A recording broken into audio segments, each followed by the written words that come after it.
Today we're talking pre-construction, what it is, why we do it, the effects it has on the clients, the architect, and the construction team, and more importantly, how it affects your budget.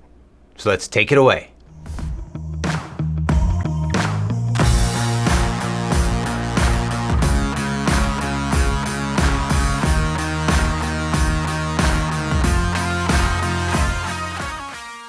Have you ever known anybody who's remodeled their home and you ask them what their experience was?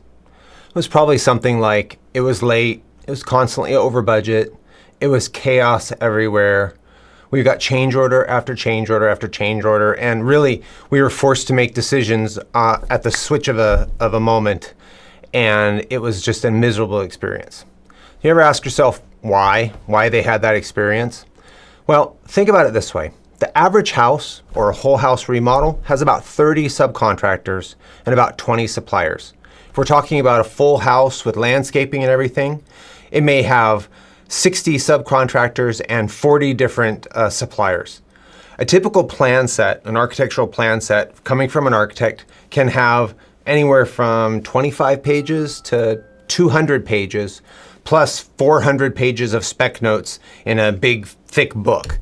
Now, that's a lot of moving pieces and a lot of places for people to have different opinions of what was supposed to be built and what was actually built.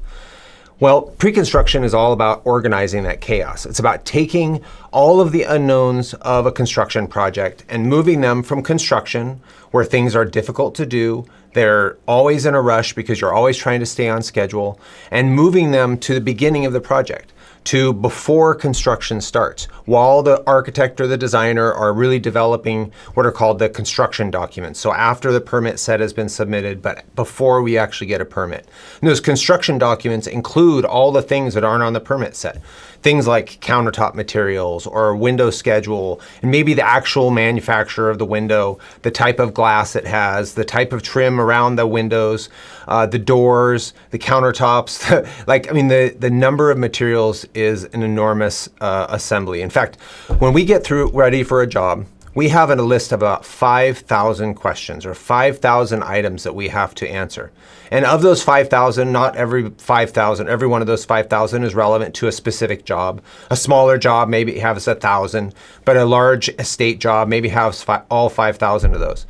And all of those questions have to be answered. And you can either answer them during construction, when an answer that's late is going to be expensive because you're going to cause a lot of delays, or you can answer them before construction starts, when it's actually really easy, you have as much time as you need, it doesn't cost you money because really nobody's waiting for those answers for them to be able to do their job. And so pre-construction is about defining those questions and then getting answers to them on a schedule and hopefully before construction starts. And what we see is when we define the budget, so we understand exactly how much you want to spend on a project. We understand the schedule, so how long it's going to take to do each of the things that we have to do to build or remodel your house. We understand what materials you want, so what cabinets you want, what countertops you want, what faucets, what shower heads, what tile on the floor around the shower drain. All of those materials. We have plans that correctly represent all of the things in your house. We have details that show us exactly how each of those things are going to go together. And we have a plan set that encapsulates all of that. Now, you're not actually going to put all that information into a plan set. You're actually going to have a lot of extra materials, a detail book that defines all of that stuff. When we have all of that and the building team knows exactly what they're building, we know who's going to do that work. We've gotten the bids from those subcontractors and suppliers for that exact material, so we know exactly what we're building. They know exactly what they're building with what materials. We can actually build it quickly. Now, imagine you go into get surgery and your doctor hasn't actually thought about what he's going to do for that surgery. He's just going to kind of wing it. How are you going to feel? Probably not really good. Well, that's really what the majority of our industry does. It starts construction before we actually know what we're building. And that just doesn't make sense.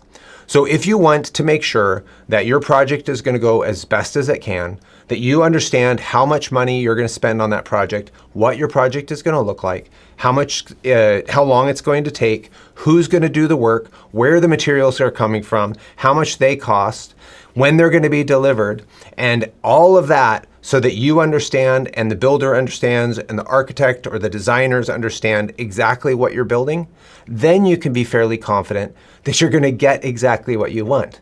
If you leave a bunch of unknowns before you get into construction because you're in a rush to start construction, all you're doing is opening up yourself for a lot of change orders, a lot of ideas from one group to another group that don't align. You know, the guy may think that the cabinet doors are going to be flush, but the builder thinks they're going to be recessed, and the architect actually has a completely different design because they've actually not shared drawings.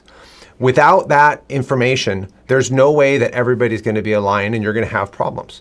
So do yourself a favor. Work with your builder, work with your architect and your designers to define exactly what you want to do before you start construction.